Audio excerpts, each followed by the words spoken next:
Hello guys, how are you all. कैसे हैं आप सभी। उम्मीद करता हूं आप सभी बढ़िया होंगे। दोस्तों, आज के इस वीडियो में मैं आप सभी के साथ मेरा आरआरबी क्लरिकल जो सिलेक्शन हुआ है उसमें आपको मेरी दास्तां सुनाने वाला हूं। कैसी दास्तां कि एक बैंक एस्पिरेंट से लेकर बैंकर बनने तक का सफ़र कैसा रहा, कितना समय लगा, इस बार कितने मुझे फेलियर देखने को मिले, कब जा कर के सक्सेस मिली, कैसे पढ़ना है, क्या पढ़ना है, और मेरा जो इस बार का स्कोर था, प्रीलिम्स में क्या स्कोर था और मेंस में क्या स्कोर था, वो सारी की सारी बातें आज इस वीडियो में आप सभी के बीच में शेयर कर रहा हूँ। जितने भी एस्पिरेंट हैं या कहें जितने भी कैंडिडेट हैं जो बैंक एग्ज़ाम की तैयारी करते हैं, उनका यही सपना होता है कि जल्दी से अपना एग्ज़ाम क्लियर हो जाए और हम भी एक बैंकर बन जाएं। जो कि जब मैंने प्रिपरेशन स्टार्ट की थी उसमें मैंने भी यही सोच के स्टार्ट की थी कि अपने को भी बैंकर बनना है। और अगर आपने मन में ठान लिया है कि आपको बैंकर बनना है और आप बैंक की तैयारी अच्छे से कर रहे हैं तो आपको बैंकर बनने से कोई नहीं रोक सकता। आपकी एक सीट, जिस भी बैंक एग्ज़ाम की आप तैयारी कर रहे हो उस बैंक में आपकी एक स्पेसिफिक जो एक सीट है वो पहले से निर्धारित है। उस सीट को पाने के लिए आपको जो मेहनत करनी पड़ेगी, जो दिन रात आपको तपस्या करनी पड़ेगी, वो तो आपको करनी ही पड़ेगी। उसमें ऐसा कोई जड़ी बूटी नहीं है कि आप रात को खा के सो और सुबह आपको वो सीट मिल जाए, ऐसा नहीं है। आपको मेहनत करनी पड़ेगी और नींद त्यागनी पड़ेगी, कॉपी पेन उठाना पड़ेगा, जितना हो सके उतना ज़्यादा पढ़ना पड़ेगा। और कब तक पढ़ना पड़ेगा? जब तक कि आप सिलेक्शन नहीं ले लेते। और जिस दिन आपका सपना पूरा हो जाए उसके बाद आपको पढ़ने की आवश्यकता नहीं है। आपका सपना पूरा हो गया तो आपके बैंकर आप बन गए हैं, बैंकर बाबू आप बन गए हैं। किसी का बैलेंस चेक कर रहे हैं, किसी का केवाईसी अपडेट कर रहे हैं, तो कभी आप कैश वाली जो सीट है जिसमें आप कैशियर बनते हैं, आप वो काम कर रहे हैं। पब्लिक आपके पास आ रही है, कोई पैसे जमा करवाने के लिए आ रहा है, कोई पैसे निकालने के लिए आ रहा है, कोई पैसे काफ़ी संख्या में कैश लेकर के आपके पास आ रहा है जमा करवाने के लिए। आप वो कैश लेकर के जो आपके पास में रखी हुई कैश गिनने वाली मशीन है उस मशीन में लगा रहे हो, कैश गिन रहे हो। सेम अमाउंट उस कस्टमर ने जो स्लिप है उसमें क्या भरी है, आपने जब काउंट किया वो क्या आया है, दोनों को आप मैच कर रहे हो। कस्टमर के अकाउंट नंबर कंप्यूटर में फीड कर रहे हो, देख रहे हो कि अकाउंट नंबर पे कस्टमर का नाम सही आ रहा है कि नहीं आ रहा। फिर उस कस्टमर का पैसा आप जमा कर रहे हो।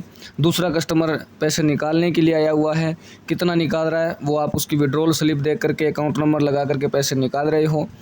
ऐसा जो सपना आपका है बैंकर बनने का, वो आपके हाथ में है। अगर आपको उसे पूरा करना है तो मेहनत आपको ही करनी है, और अगर आपको उसे पूरा नहीं करना है तो जो बाकी लोग जैसे दौड़ रहे हैं, भाग रहे हैं, वैसे आप भी अपना समय गंवा सकते हो।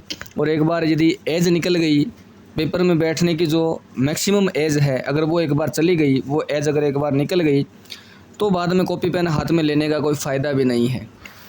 तो इससे अच्छा ये है कि 12 महीने, 6 महीने, 1.5 साल जितनी आप तैयारी कर रहे हो उतनी तैयारी आप अच्छे से मन लगा करके कर लीजिए। एक बार में नहीं तो क्या हुआ, दूसरी बार में नहीं हुआ तो क्या हुआ, तीसरी बार में आपको सफलता मिल जाएगी। कन्फर्म है, सफलता मिल जाएगी। क्योंकि आपको जो पढ़ाई कर रहे हो वो वेस्ट नहीं हो रही, वो इन्वेस्ट हो रही है। वो आपको ऐसा नहीं कि नुकसान करेगी, वो बढ़ करके ही आपको मिलेगी। और पढ़ाई में जो अपने पैसे भी लगते हैं ना, वो भी कहीं वेस्ट नहीं हो रहे, वो इन्वेस्ट हो रहे हैं। जितना आप लगा रहे हो उससे बहुत ज़्यादा गुना आपको वापस मिलेगा। लेकिन लगाओ इस शिद्दत के साथ, इस जिद के साथ कि मुझे कैसे करके ये करना है, मतलब करना है। अब मैं आपको मेरी स्टोरी सुनाता हूँ। पहले मेरा स्कोर कार्ड भी मैं इस बार का दिखा देता हूँ। आरआरबी क्लरिकल का मैंने प्रीलिम्स और आरआरबी पीओ का प्रीलिम्स मैंने दोनों ही पेपर अटेम्प्ट किए थे और प्रीलिम्स मेरे दोनों ही क्वालिफाई हो गए थे।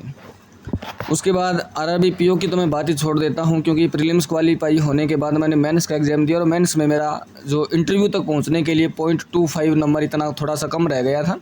0.25 या 0.50 स्कोर जो था वो कम रह गया था इंटरव्यू तक पहुँचने के लिए, तो मैं वो इंटरव्यू नहीं दे पाया। लेकिन आरआरबी क्लरिकल में मैंने फाइनल जो मेरी सीट है वो मैंने ले ली है। दिखाता हूँ सबसे पहले मेरा प्रीलिम्स का स्कोर मैं आपको दिखाता हूँ। और ये जो मैंने स्क्रीनशॉट लिया था, हालांकि इसकी डेट तो यहाँ नहीं आ रही, लेकिन देखिए जब रिज़ल्ट सबसे पहले आता है तो कुछ इस प्रकार का आया था, मेरा नाम आ गया था, रोल नंबर, रजिस्ट्रेशन नंबर और ऑफिस असिस्टेंट मल्टीपर्पज़ लेकर के, और यहाँ पर लिखा हुआ आ गया था कॉन्ग्रेचुलेसन, मतलब कि आपका जो प्रीलिम्स एग्ज़ाम है वो क्वालिफाई हो गया है। और प्रीलिम्स एग्ज़ाम में आपने कितने क्वेश्चन अटैम्प्ट किए, आपका क्या स्कोर रहा, अटैम्प्ट कितने किए वो तो आपको मालूम ही होता है, लेकिन जो स्कोर है IBPS के मामले में वो आपको रिज़ल्ट के 7 दिन के भीतर देखने को मिलता है। तो जब मेरा स्कोर कार्ड आया और मैंने अपना जब स्कोर देखा तो यहाँ पर जो मेरा स्कोर था वो आप देख सकते हैं।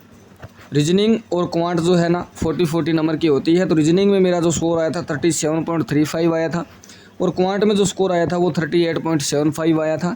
टोटल मिलाकर के, तो दोनों को मिलाकर के जो मेरा स्कोर प्रीलिम्स में जो स्कोर हुआ था वो 76.50 हुआ था, और कट ऑफ जो बनी थी वो 71 बनी थी, और मेरा ये जो स्कोर बना था ये 80 में से बना था, मतलब कि सिर्फ 3.5 नंबर ही कटे थे। ये भी हो सकता है कोई नॉर्मलाइजेशन में कोई 1-2 क्वेश्चन गलत होने में वैसे डिडक्ट हो गए। तो ये प्रीलिम्स का स्कोर था। और उसके बाद जब मेंस का एग्ज़ाम हुआ, रिज़ल्ट आने के लगभग 15 से 20 दिन बाद मेंस इसी टाइम पता चल जाता है मेंस का एग्ज़ाम कब है, एडमिट कार्ड वगैरह सब जारी हो जाते हैं। जब मेंस का एग्ज़ाम हुआ तो मेंस के एग्ज़ाम में मैं अपीयर हुआ, और मेंस के एग्ज़ाम में जो फाइनल रिज़ल्ट आपका आता है पेपर होने के बाद वो 1 जनवरी को आता है। चाहे 1 जनवरी को कुछ भी हो, 1 जनवरी को आपका रिज़ल्ट आएगा। 8:30-9 बजे या 10 बजे के आसपास लिंक एक्टिवेट हो जाएगा, और लगभग 11 या 11:30 के आसपास रिज़ल्ट जो है वो आउट हो जाएगा। आप जैसे ही अपने रोल नंबर और डेट ऑफ बर्थ या फिर रोल नंबर और पासवर्ड वहाँ पर लगाओगे तो तुरंत आपके सामने लिखा हुआ आ जाएगा कि आप सफल हो गए या असफल हो गए, आपका स्कोर कितना बना है। मेंस के मामले में स्कोर जो है उसी समय आपके सामने दिखा दिया जाता है, और मेरा जो मेंस में स्कोर बना था वो आप देख सकते हैं। जैसे ही मेरा रिज़ल्ट आया यहाँ पर मैंने देखा तुरंत, we are glad to inform you that based on your performance online examination the order of preference registered by you, vacancies furnished by the regional rural banks, spirit of government guideline administrative exigency और ETC you have been provisionally allotted against vacancies in unreserved category in Himachal Pradesh Gramin bank. यहाँ पर जैसे ही मैं देखा एक खुशी के आंसू, एक खुशी की लहर, अंदर ही अंदर थोड़ा सा दुख, सब कुछ मैंने ये रिज़ल्ट देख करके झेला है, जो कि जब आपका रिज़ल्ट आएगा तो आप भी ये महसूस करेंगे, आंखों से आंसू निकलेंगे, हंसना चाहोगे हंस नहीं पाओगे, रोना चाहोगे रो नहीं पाओगे, लेकिन ये जो मोमेंट होता है एक अलग ही मोमेंट होता है। अब मैं सब्जेक्ट वाइज आपको स्कोर भी दिखा देता हूँ। RRB के पेपर में प्रीलिम्स में आपको 2 ही सब्जेक्ट देखने को मिलते हैं, एक तो रीजनिंग और एक आपका क्वांट, 2 ही सब्जेक्ट आपको देखने को मिलते हैं। जबकि मेंस एग्ज़ाम में आपको 4 नहीं 5 सब्जेक्ट देखने को मिलते हैं, 1 2 3 4 और 5। वो 5 कौन कौन से देखिए, एक तो आपको रीजनिंग देखने को मिलेगा, एक आपको कंप्यूटर अवेयरनेस देखने को मिलेगा, एक आपको जनरल अवेयरनेस देखने को मिलेगा।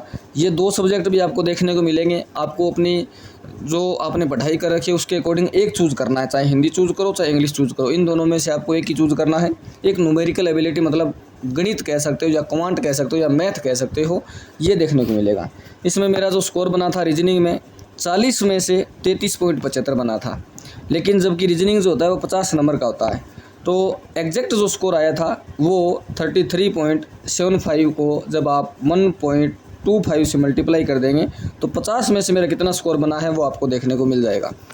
उसके बाद कंप्यूटर की अगर हम बात करें तो 40 में से 27 आया था, 27 नंबर 40 में से, ये माइनस मार्किंग वगैरह सब डिडक्ट करने के बाद, और इसको जब आप आधा कर दोगे तो 13.5 नंबर बचता है, क्योंकि कंप्यूटर हमेशा 20 ही नंबर का होता है। तो यहाँ पर तो आपने 1.25 से इसको मल्टीप्लाई कर दिया, इसको आधा कर दिया।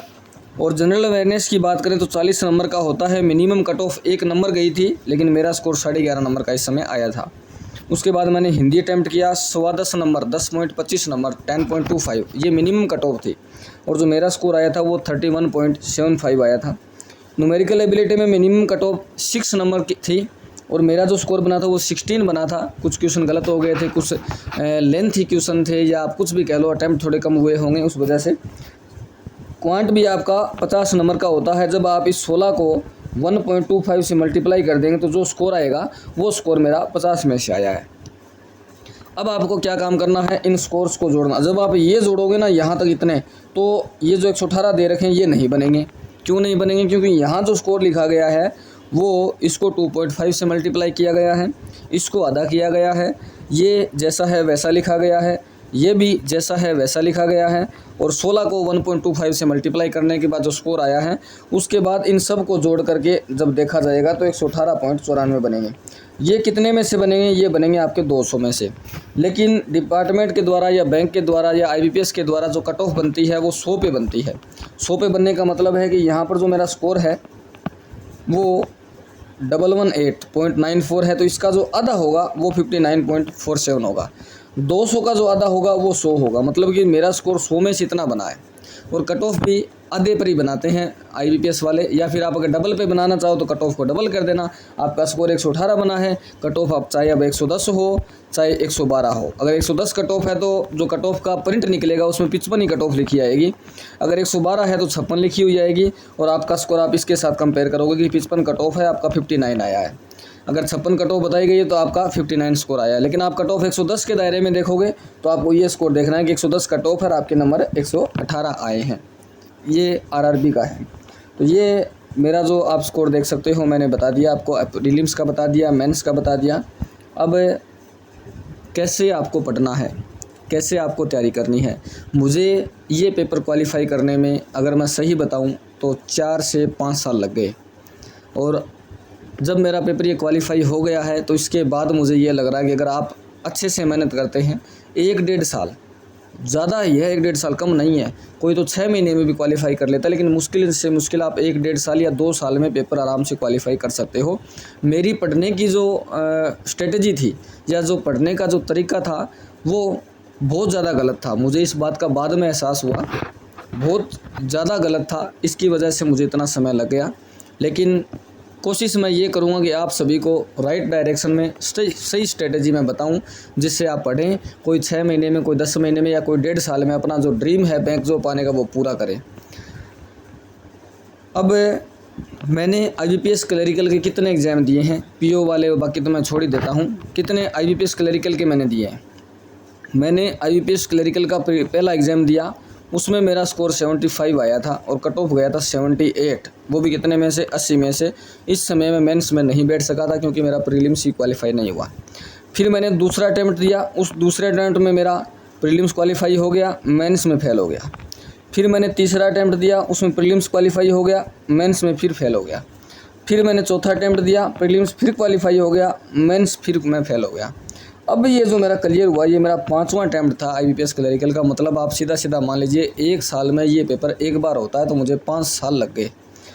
प्रीलिम्स क्वालिफाई हुआ, मेंस भी क्वालिफाई हो गया। और यहाँ तक जो मेरा पढ़ने का जो तरीका था ना, 1, 2 और 3 अटैम्प्ट तक, इतना ज़्यादा गलत तरीका था, इतना ज़्यादा गलत तरीका था कि अगर आप वो वैसे ही जैसे मैं पढ़ता था वैसे अगर आप पढ़ते हैं तो आपको भी 4 से 5 साल अपने ख़राब करने पड़ेंगे। तो आपसे मेरी गुजारिश कह लो या मेरी उम्मीद कह लो या मेरी रिक्वेस्ट कह लो, यही रहेगी कि आप पढ़ाई करने के तरीके में बिल्कुल भी लापरवाही मत करना जो मैंने की है। पढ़ने में बिल्कुल भी लापरवाही मत करना जो मैंने की है। अगर वैसी लापरवाही करोगे तो समय ज़्यादा लग जाएगा। समय, जॉब तो मिलनी है, ये तो निश्चित है, जॉब मिलनी है। अगर आपने एक बार पढ़ाई शुरू कर दी है तो श्योर है जॉब तो आपको मिलनी है। बैंकर तो आपको बनना है, चाहे वो जल्दी बने चाहे लेट बने। लेकिन कुछ पढ़ ही नहीं रहे हैं, 8 से 9 साल, 6 साल, 5 साल अगर आपने ख़राब कर रहे हो, कुछ पढ़ ही नहीं रहे हो, वैसे तो जॉब लगनी नहीं है। लेकिन थोड़ा थोड़ा अगर कछुए की चाल से भी आप पढ़ रहे हो तो कन्फर्म है बैंकर तो आपको बनना है। केस काउंटर पे या EKYC वाले सेक्शन में या KYC वाले सेक्शन में या बैलेंस चेक करना, पासबुक प्रिंट करना, जॉब तो आपको लगनी है। उस काउंटर पर आपको भी बैठना है, बैंक में आपको भी जाना है, आपका भी वहाँ सैलरी अकाउंट होना है। आपकी भी सैलरी हर महीने के एक फ़िक्स डेट को आपके अकाउंट में आनी है। जब आपके पास मैसेज आएगा कि 50,000 रुपये आपके खाते में जमा हो चुके हैं, PO आप बनोगे तो 75 से 80,000 रुपये खाते में जमा हो चुके हैं। RRB क्लरिकल अगर आप लगोगे तो 45 से 50,000 रुपये आपके खाते में जमा हो चुके हैं। ऐसे मैसेज आपको भी वास्तव में देखने को मिलेंगे। लेकिन अपने साथ कभी भी पढ़ाई के मामले में गद्दारी मत करना, क्योंकि आप औरों को धोखा दे सकते हो। आप मान लीजिए आप पढ़ रहे हो, जब आपके पास घर वाले देखने आते हैं कि बच्चा या मेरा बेटा या मेरी बेटी पढ़ रहा है कि नहीं पढ़ रहा, तब तो आप किताब उठा लेते हो। लेकिन जैसे ही वो थोड़ा सा साइड में हो जाते हैं तो आप अपना मोबाइल लेकर के इंस्टाग्राम, यूट्यूब, व्हाट्सअप वो देख रहे होते हो। जब दोबारा से फिर से घर वाले देखने आते हैं कि बच्चा क्या कर रहा है, तो आप फिर से किताब लेकर बैठ जाते हो, बुक्स लेकर बैठ जाते हो, नोटबुक लेकर के बैठ जाते हो। जो आप उस समय धोखा दे रहे हो ना, वो फादर या मदर या अपने पेरेंट्स को नहीं दे रहे हो, वो आप खुद को धोखा दे रहे हो, अपने जीवन को धोखा दे रहे हो। आपकी जो बैंकर बनने का जो सपना है, उस सपने को आप धोखा दे रहे हो। तो ऐसा आपको कतई नहीं करना है। अगर कोई भी कैंडिडेट, कोई भी अभ्यर्थी ऐसा कर रहा है तो वो आप धोखा किसी और को मूर्ख नहीं बना रहे, आप खुद को मूर्ख बना रहे हो। आप खुद के पैरों पर कुल्हाड़ी मार रहे हो, आप खुद को धोखा दे रहे हो, खुद के साथ आप गद्दारी कर रहे हो, और वो आपको फिर पूरे जीवन भर भुगतना पड़ेगा। ये ध्यान रखना। ऐसा नहीं कि आपने धोखा दे दिया और आपके 28-27 साल उम्र हो गई, आप ओवर एज हो गए तो आपके मज़े ही मज़े नहीं है। असली ज़िंदगी का पढ़ाओ तो जब ओवर एज हो जाओगे, एग्ज़ाम नहीं दे पाओगे, एज निकल जाएगी, फिर ना तो प्रिपरेशन किसी काम की। अगर करोगे तो बैठोगे कहाँ, अगर बैठोगे तो प्रिपरेशन नहीं हो पाएगी। तो आपको धोखा नहीं देना है खुद को। खुद के अंदर एक कॉन्फिडेंस रखना है, खुद को हमेशा मोटिवेट रखना है। बार बार मोटिवेशन की भी ज़रूरत नहीं पड़नी चाहिए। और एक बात और मैं बता देता हूँ जो ज़रूरी है बहुत ज़्यादा। अगर आप 2-4 फ्रेंड एक साथ तैयारी कर रहे हो, आपका दूसरा फ्रेंड, आप मान लीजिए 4 फ्रेंड हैं, तैयारी कर रहे हैं, 3 मजाक में दिन निकाल रहे हैं, हंसी मजाक में खेल रहे हैं, टाइम पास कर रहे हैं, चौथा अगर अच्छे से तैयारी कर रहा है, जिस दिन उसका सिलेक्शन हो गया ना, जितना दुख आप सभी को होगा उतना किसी को नहीं होगा। सबसे ज़्यादा दुख आप 3 दोस्तों को होगा अगर चौथे वाले का सिलेक्शन हो गया तो। क्यों होगा कि काश हम भी पढ़ लिए होते, ये तो निकल गया इस बेरोज़गारी के दौर से, काश हम भी पढ़ लिए होते तो हमारा भी हो जाता। फिर पढ़ने में मन नहीं लगेगा। मेरे साथ भी हुआ था, साथ वाले जॉब लगे, मैंने सोचा साथ वाले जल्दी लग रहे हैं, अपने को क्या हो गया, टेंशन हो जाती थी, लाइब्रेरी में बैठा नहीं जाता था, घर पे जब बैठते थे घर पे स्टडी नहीं होती थी। कब जब वो बात याद आ जाती कि साथ वाले तो सभी का हो गया, अपने अकेले रह गए। तो अपने को धोखा नहीं देना है, अपने साथ गद्दारी नहीं करनी है, पढ़ाई के साथ गद्दारी नहीं करनी है। अगर आज आपने पढ़ाई के साथ गद्दारी की तो वो पढ़ाई आगे आपके किसी काम नहीं आएगी। तो थोड़ा सा आपको शांत मन से सोचना है, अच्छे से प्रिपरेशन करनी है।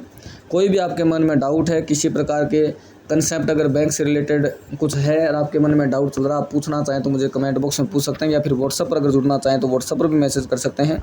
3749 लास्ट के 4 डिजिट रहेंगी।